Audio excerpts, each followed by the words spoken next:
Ladies and gentlemen, it's currently August 29th, 2023, and today I will be sharing with you the culmination of one of the craziest dramas the chess world and the entire world in general has ever seen. It has been 360 days since Hans Niemann and Magnus Carlsen played a chess game in St. Louis, Missouri. And that chess game shook up the world. The great cheating scandal of chess. This video was broken up into 4 parts because today we had a massive final development. Wrap the box, put a little bow on it, ship it off. It's over. It is officially over. The papers have been signed. In part 1 of this video, I'm going to give you a little bit of background. Many of you know it, but just a little friendly reminder. Then we are going to talk about today's development, and then I'm going to show you some of Hans Niemann's games. Yes, Hans Niemann's games on chess.com. Hans Niemann is back. The lawsuit, any future drama about another lawsuit, that is all over. That is all over. And you can take it from the man himself. He posted on Twitter today, and this is what he said. X, he posted on X today. Hello, chess world. Did you miss me? I am pleased that my lawsuit against Magnus Carlsen and chess.com has been resolved in a mutually acceptable manner, and that I'm returning to chess.com. I look forward to competing against Magnus in chess rather than in court, and am grateful for my attorneys at Ovid & Ovid for believing in me and helping me resolve the case. I'd like to reaffirm my opinion that the chess.com report is defamatory, and I challenge their allegations. I'd also like to reaffirm the fact that no matter the obstacles that I will face, no matter how much you try to blacklist me, no matter what you do to try and ruin my career or slander my reputation, that these difficult times have only strengthened my resolve and character and have only invigorated me even more to reach the top of chess. There will be a day when I will be the best chess player in the world, and I think it's time to let my chess speak for itself. This is incredible stuff. There is so much to unpack in that video. Essentially, Hans Niemann is now being allowed back on chess.com. Chess.com announced this yesterday. Hikaru made a video about it. Hans Niemann sued chess.com, Magnus Carlsen, and Hikaru Nakamura for $100 million. And I'm going to take you through that story in this video, and then we're going to look at Hans's reinstatement. It basically seems like he is saying, we're going to end this here. I'm not going to sue again. He still alleges that the chess.com report that they put out is defamatory. If you don't even know what that is because you just clicked on this video, you have no idea what I'm talking about. We will get into all that. Just incredible theater. I mean, chess needs a villain. You know, I'm kind of a villain, not to this extent, but this is incredible, incredible stuff. And whatever side you're on, you're you know, you've got somebody that you can cheer for. Okay, my friends, let's travel back to September 4th, 2022. Video is 4 parts. We're gonna end this video analyzing some of Hans' games that he played literally today on chess.com. September 4th, 2022, Magnus Carlsen is playing Hans Niemann in the Sinquefield Cup. Hans Niemann only gets to play in the Sinquefield Cup because of a last-minute replacement, because a player that was participating in the event couldn't travel. COVID made things also all sorts of crazy, so for whatever reason, player was unable to travel. Hans Niemann does participate. And Hans Niemann was rapidly rising in the rankings. His international rating was surging at the time. This is his chart. This is 2022. You know, you'll notice that just like a year before, he was a 25-20 rated grandmaster at the age of 16, 17. That's good, but it ain't great. He had gained some 160 points to qualify for this game against Magnus, and he grinded Magnus down. In a Nimso Indian, he won one of his pawns, and it was a crazy endgame that ensued that I thought maybe Magnus was going to be playing for a win. And well, long story short, Hans Niemann won this game. We're not here to analyze the game. The game has been analyzed to its death. The next day, Magnus Carlsen tweets out, "I've withdrawn from the tournament. I've always enjoyed playing in the St. Louis Chess Club and hope to be back in the future." And you see Alexander Botas here doing what we call, this is called the engagement gambit. You're trying to get engagement on social media. I am also guilty of this, but I did not respond to this tweet in particular because I didn't. I was scared. Essentially, he tweets out a clip of Jose Mourinho, and he says, "If I speak, I am in big trouble." September 5th. That game was September 4th. Well, one thing leads to another, and then Magnus Carlsen refused to play Hans. They had an online rematch, and Magnus resigned in one move.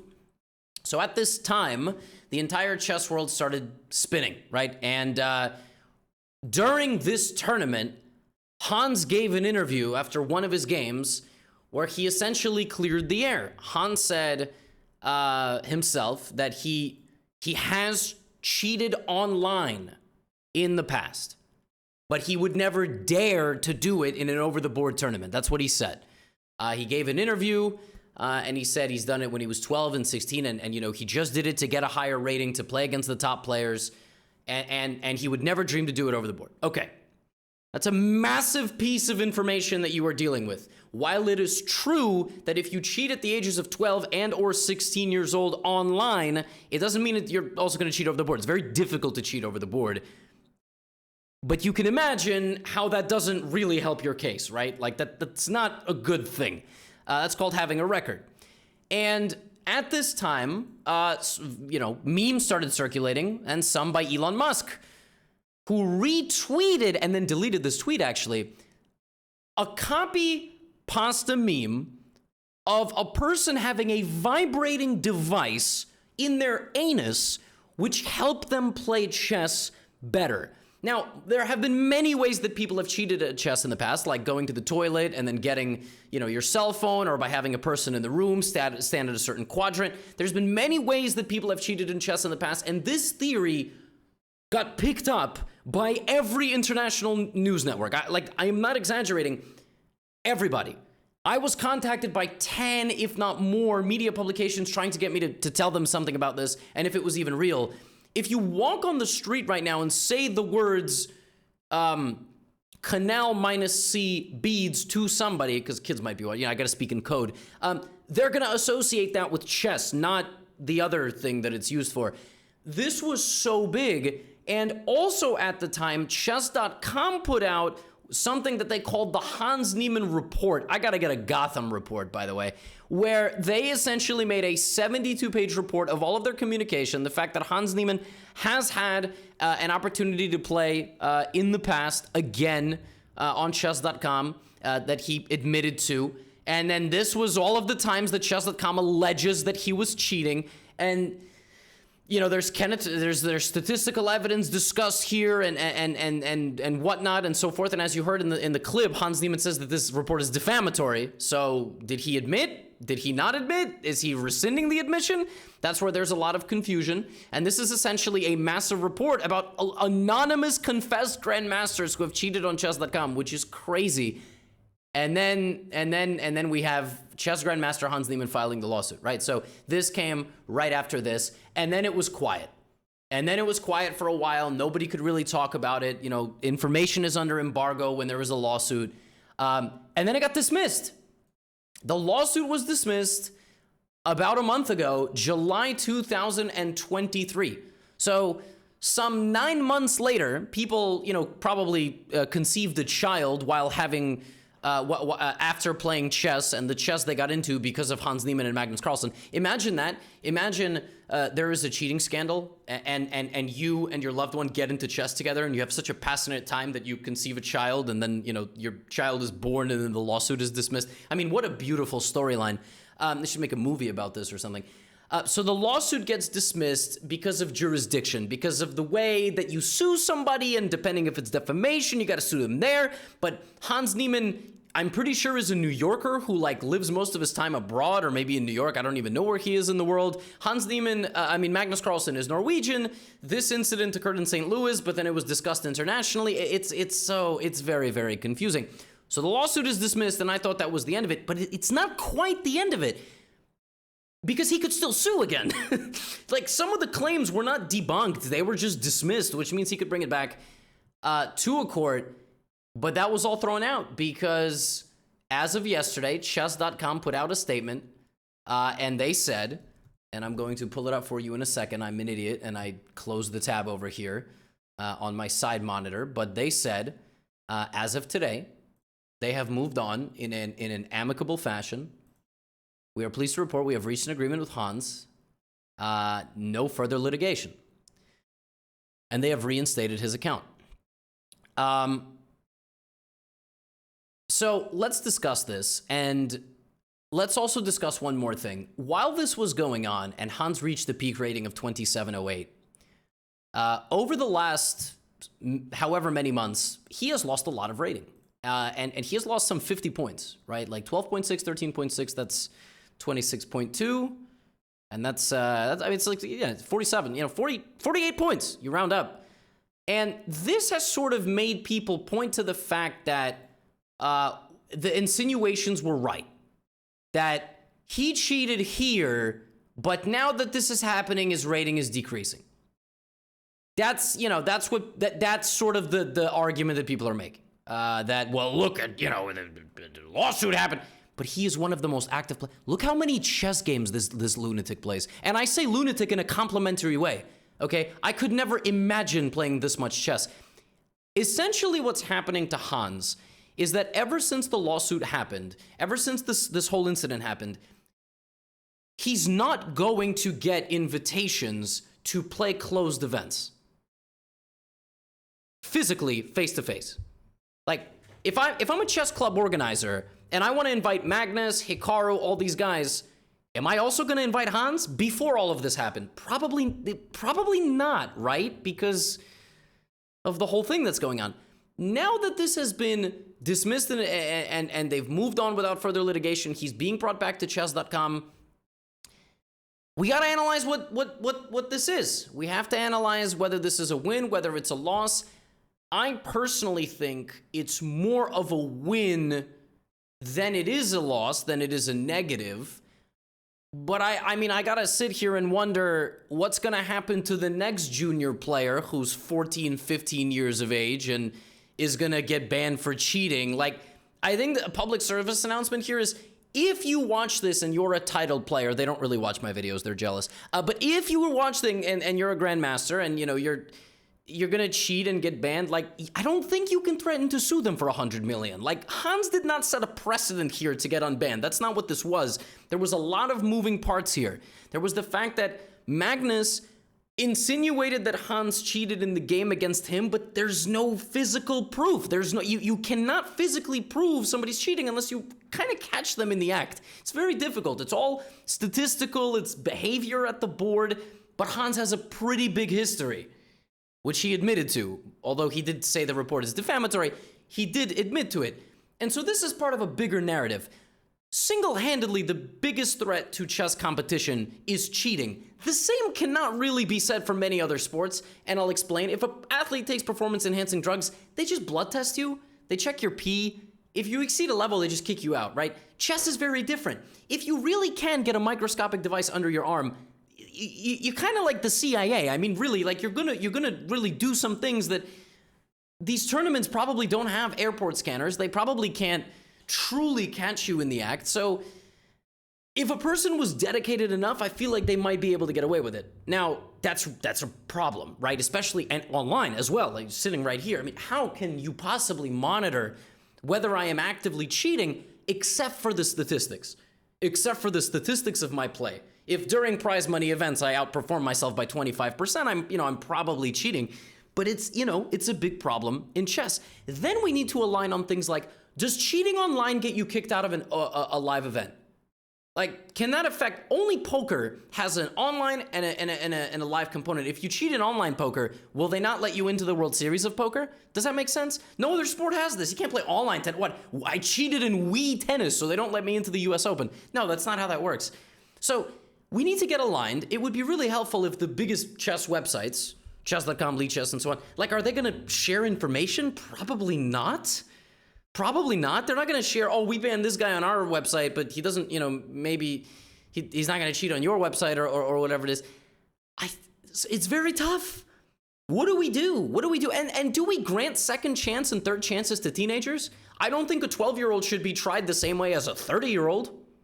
I don't think, right? There's a criminal justice system, right? Like, so I don't know. There's a lot of moving parts. There's a lot of things to discuss. It's not black and white, no pun intended, because it's chess. I don't think that Hans losing 50 points in the last couple of months is indicative of anything. Every top grandmaster has lost 50 points. Magnus freaking Carlsen has lost 50 points. He was 28-81, and when he played for the World Championship against Fabiano, he was 28-35.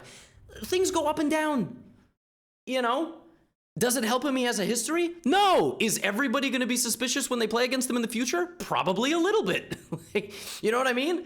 Probably a little bit, you know? Is he going to be able to shake that off? I don't know. Is he lying? Like, is he a villain? Is he a Moriarty? Did you miss me? It's crazy. I mean, it's a crazy situation, and I can't wait for the interviews. As a content creator, I am salivating over this, obviously. That's not a secret. Because if this happens, more people are going to play chess. If more people play chess, more people are going to watch my videos, right? I mean, it's an ecosystem. I have openly admitted this to you before, but we need people like Hans Niemann. Hans Niemann gets the papers talking. Ideally, we can do this in a more positive way, but media loves chaos. Media loves bad things. So this was not really such a negative for chess, but the chess world does have a lot of things that we need to address. Video's not over, by the way. Those are all my thoughts, and I hope I was clear. And Hans Niemann played some chess today, so if you want to look at a few of his chess games on chess.com and analyze each one of these right now, because now every time Hans plays, oh, Hans lost to a 2600. Oh, I knew it. He's not cheat, right? Like this guy is going to be in the spotlight for the next 5 years probably. I don't know if it'll ever go away. This was the first game that Hans played in a year on chess.com. In a year. This was his first game. He played Title Tuesday today. And Hans played e4, played knight f3, went into an open Sicilian against his IM international master opponent from Romania. Yes, my geography, my vexology skills are pretty good. This is a dragon. White plays f3, e4, stopping this. Hans also wants that. Wants king b1. And one thing I've realized about Hans over the last few years, he's like a chameleon. Like his opening repertoire, very flexible. He can play whatever he wants. His opponent plays d5, which is a very good enforcing line. Hans also plays very fast. Hans takes on d5, then takes this knight, and then plays bishop d4, looking to trade this and this to get good pressure, and basically just say, I'm going to have a slightly better position. Okay? His opponent goes here. This has all been played many, many times before. And Hans plays the move h4, trying to create an attack with h5. If black overreacts to the attack, that actually doesn't stop anything, because after pawn takes, I don't take, but I go here. And if you're too greedy, take, queen g5, queen h2. I mean, you're just going to get butchered. Computer doesn't like this move. Oh, it likes it, just not as much as this. So now, after threatening the attack and doing all of this and kind of locking up his opponent's position, Hans completely changes gears. Kicks out the knight with c4, and then plays queen to d6, which is the best move. So he goes for a trade to try to apply maximum pressure to his opponent, targeting this pawn, targeting this pawn. This bishop is blocked in behind his pawns. This bishop also isn't very good. And his opponent in this position plays... Oh.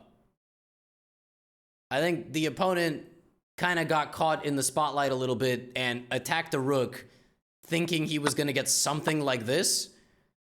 But his opponent forgot that the bishop defends that square. So Hans played knight f6 check in 2 seconds and picked up a rook. And the knight is able to come back. And his opponent actually didn't even take. But now rook e6, he trades everything, comes to d6, and he is just a full piece up. And you don't need to be 2970 to know how to win this position. Hans effortlessly zigzags out of the territory. And his opponent tries to do a little bit, but this is just very clinical. 2 bishops, 2 passed pawns, and his opponent resigns a few moves later as he cannot promote his pawn, and the rook is stopped. Okay, that was, well, the next game that Hans played was not so successful. 26-4 42 Blitz player. We have a 4 Knights English, and this is what I mean by all of Hans's games are now going to get deeply analyzed. And Hans had a nice position, right? He got very good knight play in the center, got a knight to d3. White had to move. Oh, look at that.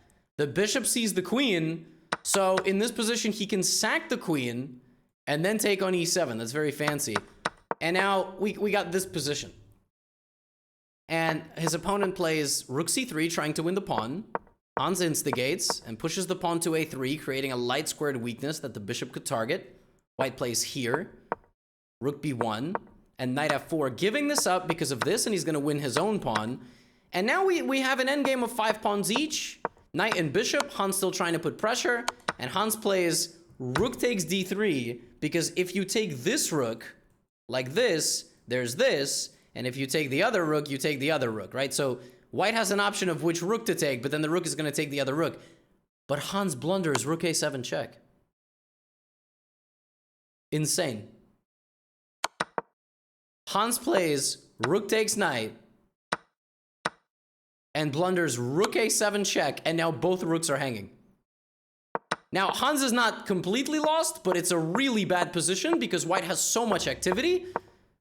White just advances, kicks out the bishop, and I got really bad news for you. This bishop is trapped. And f4 and e5 are on the way. Hans counterattacks, rook c5 swarming, rook a5, the bishop goes back.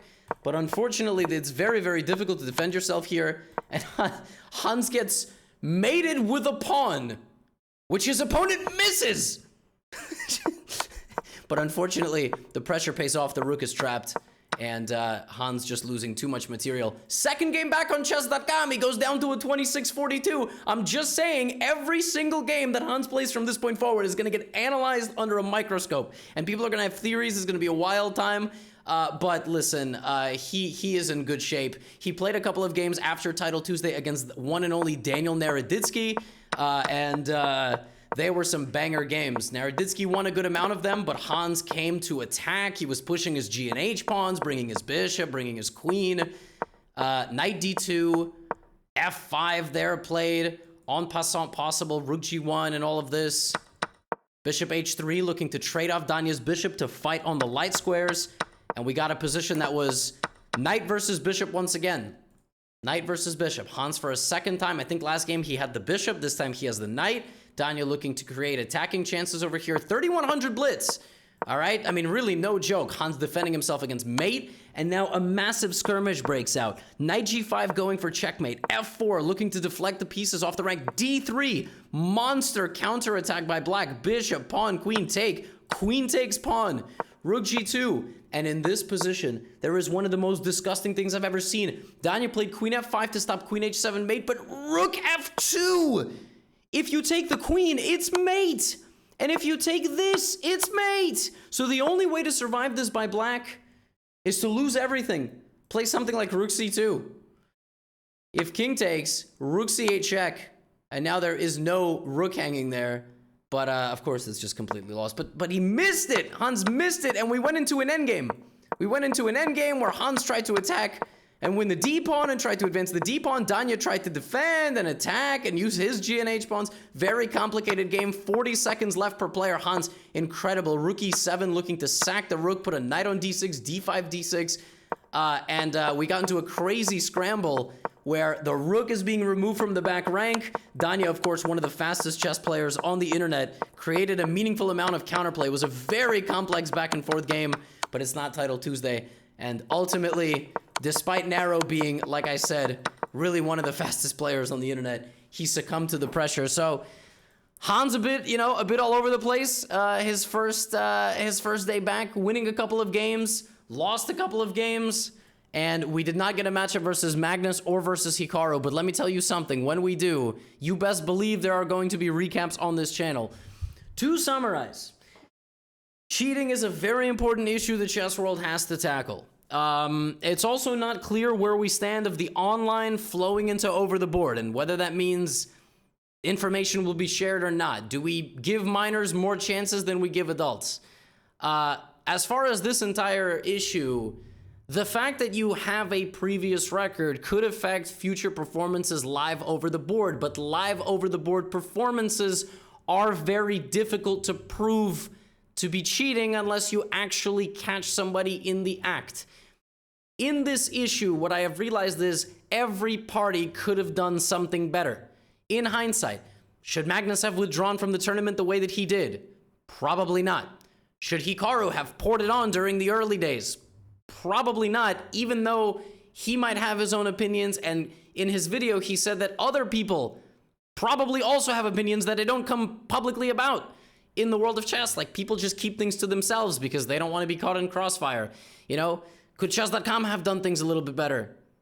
Maybe, probably. Like, it's very difficult to envision, and revisionist history is pointless because we're here. So this really seems like it's it. It seems like we're not going to get any more legal developments. Hans Niemann is back, and let's just all enjoy the show. Get out of here.